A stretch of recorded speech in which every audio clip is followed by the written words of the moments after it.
दो मात को पूत बताओ को नर बनो है, नारी सास बहू के पांच पांच पति फिर भी सती बिचारी। बहुत ही रहस्यमयी पहेली। नमस्कार मित्रों, आप सभी दर्शक भाइयों का हमारे YouTube चैनल एम के प्रेरणा में स्वागत है। दोस्तों, आज भी इस वीडियो में हम लेकर के आए हैं एक बहुत ही रहस्यमयी और गहरे अर्थ वाली पहेली। पहेली इस प्रकार है, जैसा मैं आपको शुरू में टाइटल में ही बता चुका हूँ कि दो मात को पूत बताओ, यानी दो माता का वह पूत कौन सा है को नर बनो है। नारी कौन सा नर जो है यानी पुरुष है, वो नारी बन गया। सास बहू के पांच पांच पति वे सास बहू कौन सी है जिनके पांच पांच पति थे फिर भी सती बिचारी, और फिर भी वह सती कहलाती हैं। तो आइए दोस्तों, यही रहस्य आज हम आपको इस वीडियो में बताएंगे। आपसे निवेदन है, आप हमारी वीडियो की समाप्ति होने तक चैनल पर बने रहे। तो श्रोताओं, आइए अब हम इस पहली पंक्ति की उस अद्भुत और रहस्यमय कथा को विस्तार से समझते हैं, जिसमें बताया गया है कि दो माता का पुत्र कौन है। यह कथा केवल एक जन्म की कहानी नहीं है, बल्कि इसमें कर्म, भाग्य, तपस्या, आशीर्वाद और ईश्वर की लीला का गहरा संदेश छिपा हुआ है। मित्रों, प्राचीन काल में भारतवर्ष के मगध राज्य में एक प्रतापी और धर्मनिष्ठ राजा राज्य करता था, जिनका नाम था महाराज बृहद्रथ।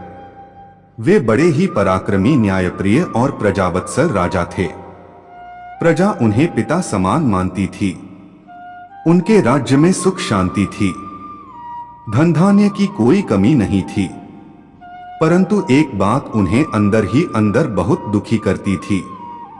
उन्हें कोई संतान नहीं थी। महाराज बृहद्रथ की दो रानियां थीं। दोनों आपस में सगी बहनों की तरह रहती थी और अत्यंत प्रेम करती थी। दोनों रानियां सुंदर, सुशील, धर्मपरायण और पतिव्रता थी। उन्होंने अपने जीवन का हर सुख राजा के चरणों में अर्पित कर दिया था। लेकिन बरसों बीत जाने के बाद भी उनके आंगन में किलकारी नहीं गूंजी। राजा और रानियां दिन रात यही चिंता करते रहते थे कि वंश आगे कैसे बढ़ेगा। राजमहल में सब कुछ था, पर उत्तराधिकारी नहीं था। इस चिंता ने राजा को भीतर से तोड़ दिया था। श्रोताओं, एक दिन राजा अपने कुलगुरु और राजपुरोहित के पास पहुंचे। उन्होंने अपनी व्यथा सुनाई और विनम्र भाव से कहा, गुरुदेव, मेरे पास सब कुछ है लेकिन संतान नहीं है। कृपया कोई उपाय बताइए। गुरुजी तपस्वी और सिद्ध पुरुष थे। उन्होंने राजा की बात सुनी और कहा, हे राजन, ये तुम्हारे पूर्व जन्मों के कर्मों का फल है। परंतु यदि तुम सच्चे मन से तप, दान और सेवा करो तो ईश्वर अवश्य कृपा करेंगे। इसके बाद उन्होंने राजा को एक विशेष व्रत, यज्ञ और तपस्या करने का विधान बताया। राजा ने पूरी श्रद्धा से उसका पालन किया।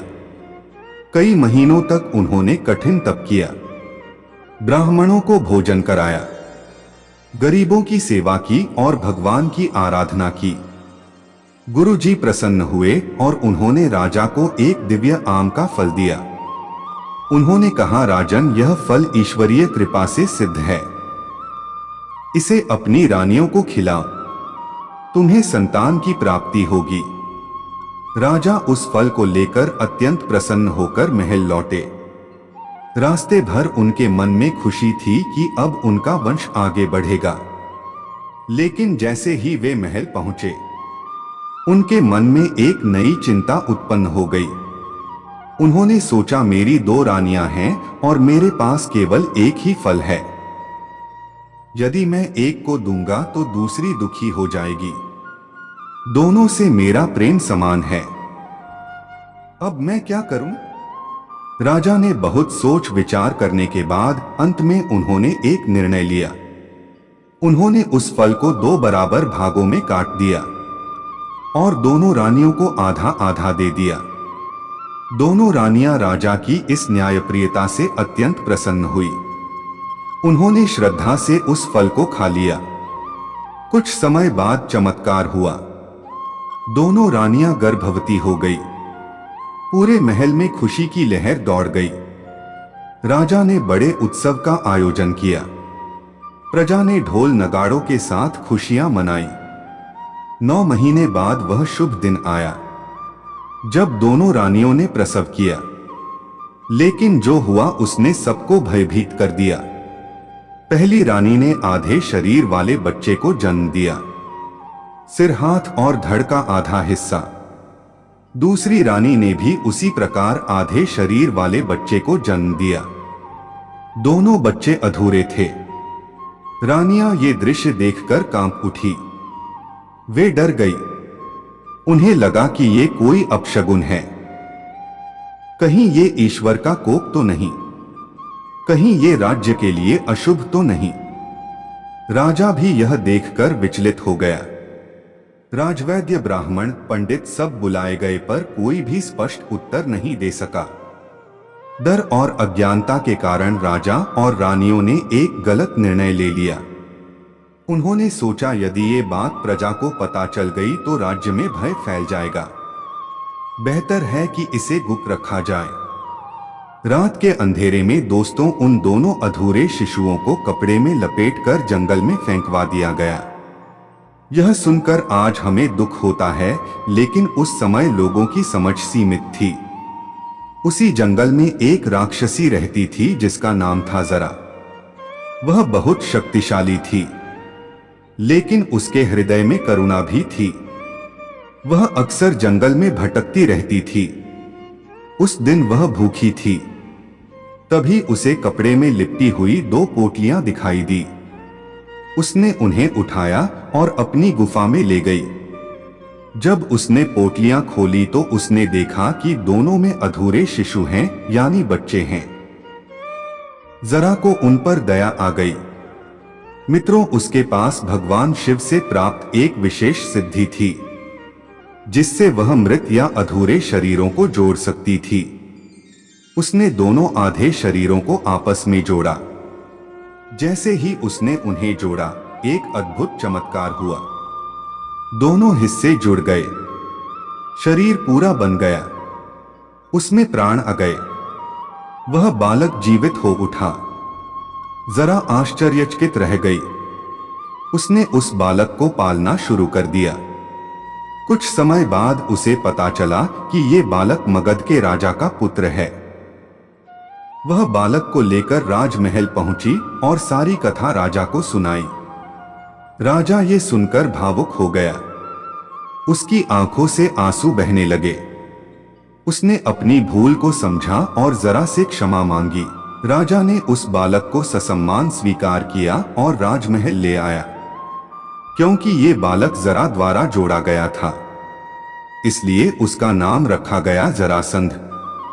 जरा का मतलब है जरा राक्षसी का नाम। संध माने जोड़ना, इसीलिए उस बच्चे का नाम रख दिया गया जरासंध। जरासंध बचपन से ही असाधारण शक्तिशाली था। वह सामान्य बालकों जैसा नहीं था। उसकी शक्ति, साहस और बुद्धि अद्भुत थी। समय के साथ वह बड़ा हुआ और मगध का महान राजा बना। हालांकि आगे चलकर वह अहंकार और शक्ति के कारण अधर्म के मार्ग पर चला गया, लेकिन उसका जन्म स्वयं ईश्वर की योजना का हिस्सा था। तो दोस्तों, यही बालक था जरासंध। तो मित्रों, इस कथा से हमें कई महत्वपूर्ण शिक्षाएं मिलती हैं। पहली, ईश्वर की योजना मनुष्य की समझ से परे होती है। दूसरी, अधूरी चीजें भी ईश्वर की कृपा से पूर्ण हो सकती हैं। और तीसरी, डर और अज्ञानता हमें गलत निर्णय लेने पर मजबूर कर देती हैं। और अंतिम चौथी है, हर जीवन का एक उद्देश्य होता है। मित्रों, यही है दो माता का पुत्र की अद्भुत कथा, जो हमें बताती है कि जरासंध वास्तव में 2 माताओं से जन्मा था, क्योंकि उसका शरीर 2 रानियों से उत्पन्न होकर जुड़ा था। अब दोस्तों, आगे हम जानेंगे कि कैसे माया के प्रभाव से महर्षि नारद नर से नारी बने और फिर उन्हें क्या शिक्षा मिली। नारद मुनि त्रिलोकी में विख्यात थे। वे ब्रह्मा जी के मानस पुत्र थे और जीवन भर भगवान विष्णु के नाम का जप करते रहते थे। उनके हाथ में वीणा थी और उनके मुख से हमेशा नारायण नारायण की ध्वनि निकलती रहती थी। नारद मुनि को अपने तप, संयम और ब्रह्मचर्य पर बड़ा गर्व था। वे सोचते थे, मैंने अपनी इंद्रियों को वश में कर लिया है, मुझ पर माया का कोई प्रभाव नहीं पड़ सकता। दोस्तों, एक दिन नारद मुनि वैकुंठ धाम पहुंचे। वहां भगवान विष्णु अपने सिंहासन पर विराजमान थे और उनके साथ माता लक्ष्मी भी बैठी थी। दोनों आपस में हंसी मजाक कर रहे थे। नारद मुनि जैसे ही वहां पहुंचे, माता लक्ष्मी संकोच वश उठकर वहां से चली गई। नारद मुनि को यह बात अच्छी नहीं लगी। उनके मन में विचार आया, मैं तो साधु हूं, तपस्वी हूं, फिर माता लक्ष्मी मुझे देखकर क्यों चली गई? उन्होंने भगवान विष्णु से पूछा, प्रभु माता लक्ष्मी मेरे आते ही क्यों चली गई? क्या मुझसे कोई अपराध हो गया?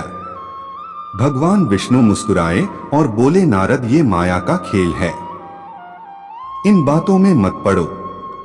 लेकिन नारद मुनि के मन में अहंकार आ गया। उन्होंने कहा, हे भगवान, माया का मुझ पर कोई प्रभाव नहीं है, मैंने माया को जीत लिया है। भगवान विष्णु यह सुनकर गंभीर हो गए। वे समझ गए कि अब नारद को शिक्षा देना आवश्यक है। उन्होंने कहा, अच्छा नारद, यदि तुम्हें लगता है कि तुम माया से ऊपर हो तो आओ, मैं तुम्हें माया का स्वरूप दिखाता हूं। भगवान विष्णु गरुड़ पर सवार हुए और नारद मुनि को भी साथ बिठा लिया।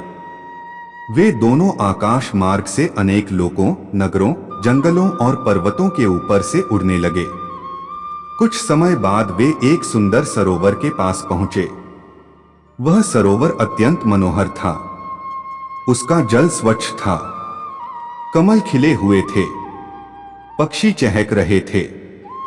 भगवान विष्णु ने कहा, नारद, तुम यहां स्नान करो, मैं यही प्रतीक्षा करता हूं। नारद मुनि अपनी वीणा किनारे रखकर सरोवर में उतर गए। जैसे ही उन्होंने जल में डुबकी लगाई और बाहर आए, एक अद्भुत चमत्कार हुआ। वे अब पुरुष नहीं रहे थे, वे एक सुंदर स्त्री बन चुके थे। लंबे केश, कोमल अंग और सुंदर नेत्र, पूरा स्त्री स्वरूप। सबसे आश्चर्य की बात यह थी कि उन्हें ये याद ही नहीं रहा कि वे पहले नारद थे। उनकी सारी स्मृति लुप्त हो गई। वे सोचने लगी, मैं कौन हूं, यहां कैसे आई हूं? उसी समय वहां का राजा, जिसका नाम तालध्वज था, उस मार्ग से गुजर रहा था। उसकी दृष्टि उस सुंदर स्त्री पर पड़ी। वह मोहित हो गया। उसने पूछा, देवी, आप कौन है? यहां अकेली क्यों खड़ी है? नारद रूपी स्त्री ने कहा, मुझे नहीं पता मैं कौन हूं, मुझे कुछ भी याद नहीं। राजा ने उसे अपने महल ले जाने का प्रस्ताव रखा और विवाह का अनुरोध किया। माया के प्रभाव में वह स्त्री सहमत हो गई। मित्रों, इस प्रकार नारद मुनि, जो कभी ब्रह्मचारी साधु थे, अब एक राजा की पत्नी बन गए। समय बीतता गया। नारद रूपी स्त्री को संतान हुई। एक नहीं, दो नहीं, 12 पुत्र हुए। वे पुत्र बड़े हुए, उनके विवाह हुए, फिर उनके भी बच्चे हुए। नारद मुनि अब एक गृहस्थ महिला बनकर परिवार में रम गए। वे कभी बहू बनी, कभी सास बनी, कभी दादी बनी। उनका जीवन सुख शांति से चलने लगा।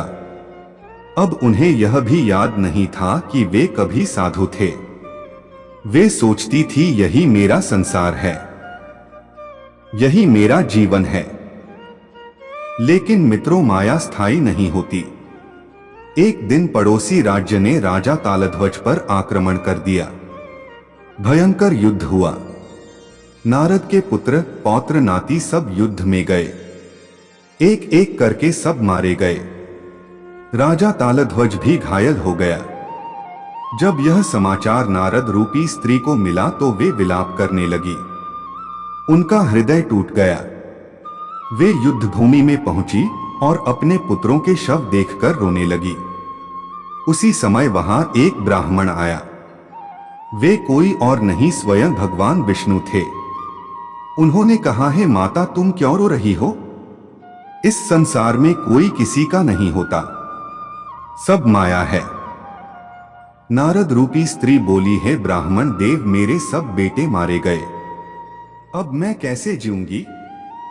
भगवान विष्णु ने कहा, यदि तुम चाहती हो कि उनकी आत्मा को शांति मिले तो इस पास के सरोवर में स्नान कर उनका तर्पण करो। वे दोनों उस सरोवर के पास पहुंचे। भगवान विष्णु बोले, पहले तुम स्नान करो। जैसे ही नारद रूपी स्त्री ने जल में डुबकी लगाई और बाहर आई, फिर से चमत्कार हुआ। वे फिर से नारद मुनि बन चुके थे।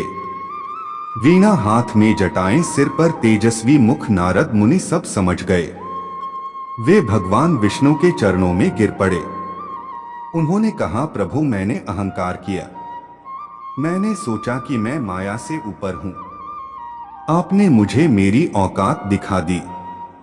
भगवान विष्णु मुस्कुराए और बोले, नारद यह संसार माया का खेल है, इसमें फंसना आसान है, निकलना कठिन है। जो अहंकार करता है वे गिरता है। नारद मुनि ने जीवन भर के लिए ये सीख ले ली। इसके बाद वे और अधिक विनम्र, भक्त और संयमी बन गए। तो दोस्तों, इस कथा से हमें एक गहरी शिक्षा मिलती है, कोई भी माया से ऊपर नहीं है। अहंकार सबसे बड़ा शत्रु है। संसार के रिश्ते अस्थायी है और भगवान ही सत्य है, बाकी सब भ्रम है। श्रोताओं, यही है नर से नारी बनने की अद्भुत कथा, जो हमें सिखाती है कि बिना ईश्वर की कृपा के कोई भी स्वयं को श्रेष्ठ ना समझे।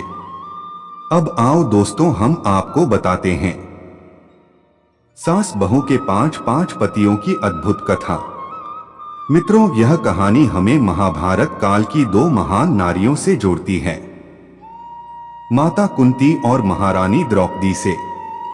इन दोनों के जीवन में त्याग, तप, धर्म, संयम और ईश्वर भक्ति का अद्भुत संगम दिखाई देता है। सबसे पहले हम माता कुंती की कथा को समझते हैं। मित्रों, कुंती बचपन से ही अत्यंत धर्मपरायण, सेवाभावी और संस्कारी थी। वे अपने पिता के घर रहते हुए ऋषि दुर्वासा की सेवा में लगी रहती थी। एक बार ऋषि दुर्वासा उनकी सेवा से अत्यंत प्रसन्न हुए। उन्होंने कुंती को एक दिव्य मंत्र प्रदान किया। उन्होंने कहा, पुत्री, इस मंत्र से तुम जिस भी देवता का आह्वान करोगी वह तुम्हें संतान का वरदान देगा। कुंती ने उस मंत्र को श्रद्धा से ग्रहण किया। एक दिन उत्सुकतावश उन्होंने सूर्य देव का स्मरण कर लिया। तुरंत सूर्य देव प्रकट हुए।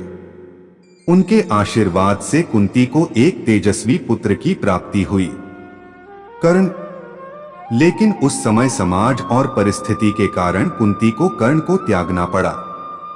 बाद में कुंती का विवाह राजा पांडु से हुआ। राजा पांडु पर एक ऋषि का श्राप था कि वे दाम्पत्य जीवन नहीं जी सकते। इस कारण वे संतान उत्पन्न करने में असमर्थ थे। तब कुंती ने वही दिव्य मंत्र प्रयोग किया। उन्होंने धर्मराज एवं वायुदेव और इंद्रदेव का आह्वान किया। इस प्रकार उन्हें 3 पुत्र मिले, युधिष्ठिर, भीम और अर्जुन। बाद में माद्री को भी कुंती ने मंत्र दिया। माद्री से नकुल और सहदेव उत्पन्न हुए। इस प्रकार 5 पांडव जन्मे। अब यहाँ कुंती के 5 पति कैसे हुए?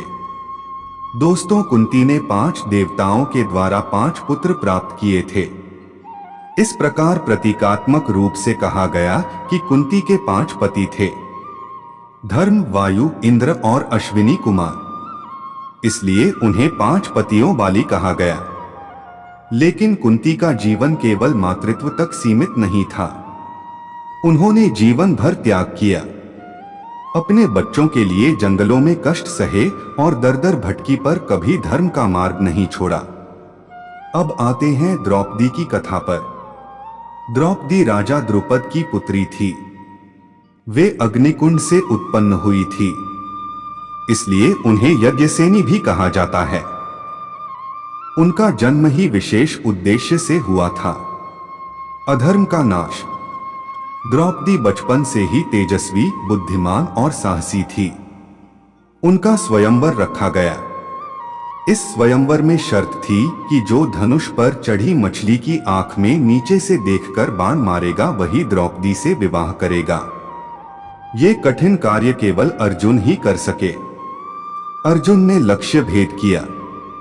द्रौपदी ने उन्हें वरमाला पहनाई। पांचों पांडव ब्राह्मण भेष में थे।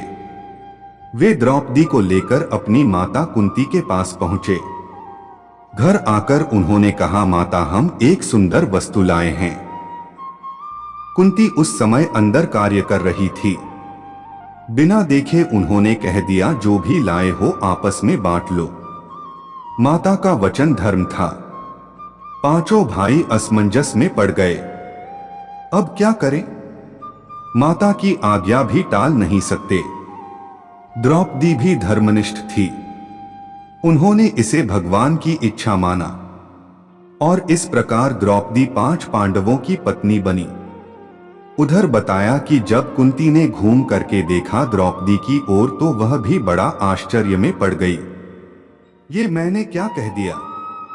लेकिन कहते हैं कि उस समय वचन जो दे दिया जाता था वो कभी व्यर्थ नहीं जाता था और संतानें भी उस वचन का पालन करती थी, चाहे फिर कुछ भी हो जाए। तो दोस्तों, इस तरह से द्रौपदी 5 पांडवों की पत्नी बनी। युधिष्ठिर, भीम, अर्जुन, नकुल और सहदेव की यह कोई साधारण घटना नहीं थी। यह ईश्वर की योजना थी। कहा जाता है कि पूर्व जन्म में द्रौपदी ने भगवान शिव से 5 गुणों वाला पति मांगा था। भगवान शिव ने कहा, तुम्हें 5 पति मिलेंगे। इस प्रकार ये वरदान पूर्ण हुआ। द्रौपदी का जीवन आसान नहीं था। उन्हें बार बार परीक्षा देनी पड़ी। वनवास, अज्ञातवास, अपमान, द्यूत सभा, चीरहरण सब कुछ सहना पड़ा। द्यूत सभा में जब द्रौपदी का अपमान हुआ तब केवल कृष्ण ने उनकी रक्षा की। उन्होंने अपनी भक्ति और विश्वास से भगवान को पुकारा। भगवान ने उन्हें बचाया।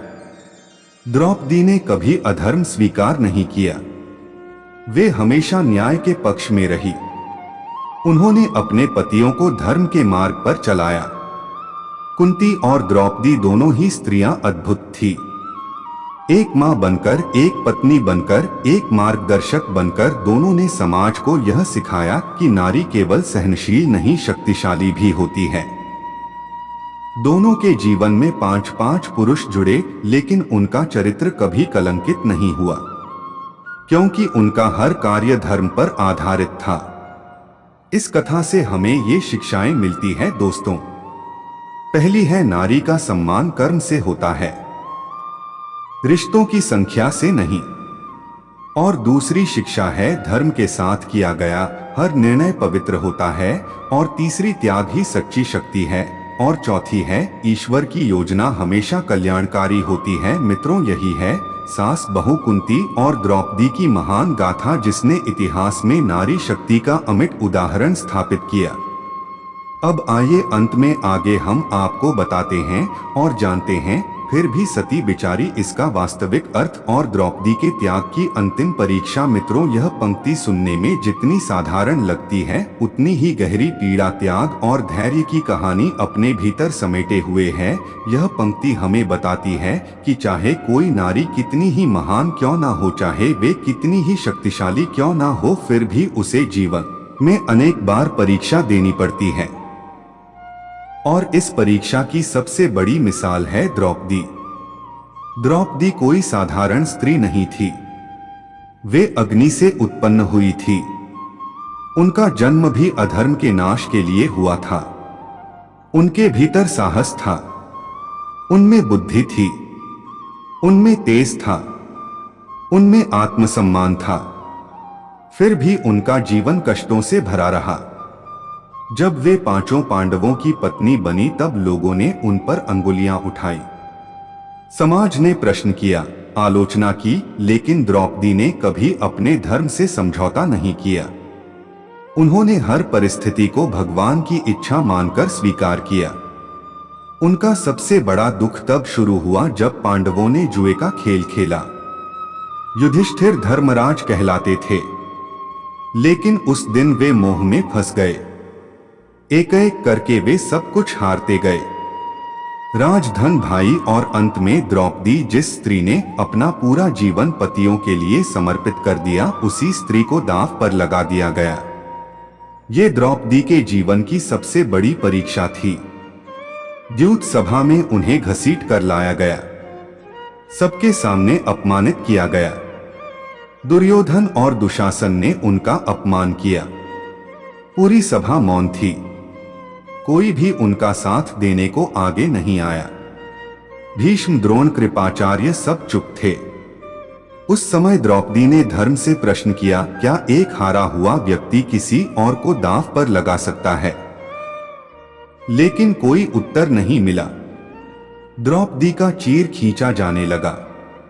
उनकी आंखों में आंसू थे, मन में पीड़ा थी, लेकिन फिर भी उन्होंने हार नहीं मानी। उन्होंने अपने दोनों हाथ उठाकर भगवान को पुकारा, हे प्रभु, अब केवल आप ही मेरी रक्षा कर सकते हैं। और उसी क्षण प्रकट हुए भगवान कृष्ण। भगवान ने उनकी लाज बचाई। उनका चीर अनंत हो गया। दुशासन थक गया, सभा स्तब्ध रह गई। ये द्रौपदी की भक्ति की जीत थी। लेकिन मित्रों, यही उनकी पीड़ा समाप्त नहीं हुई। इसके बाद उन्हें वनवास मिला।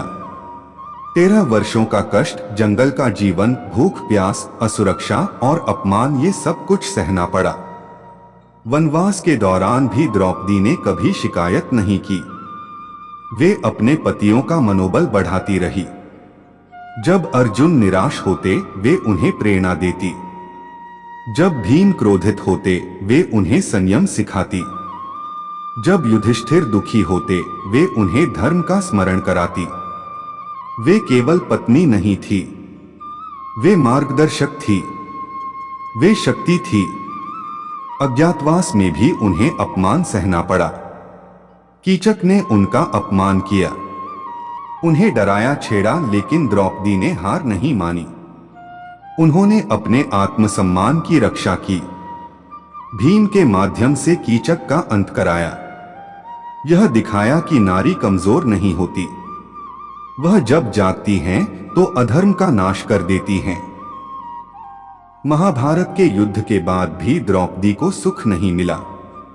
युद्ध में उनके 5 पुत्र मारे गए, एक ही रात में। जब उन्हें यह समाचार मिला तो उनका हृदय टूट गया।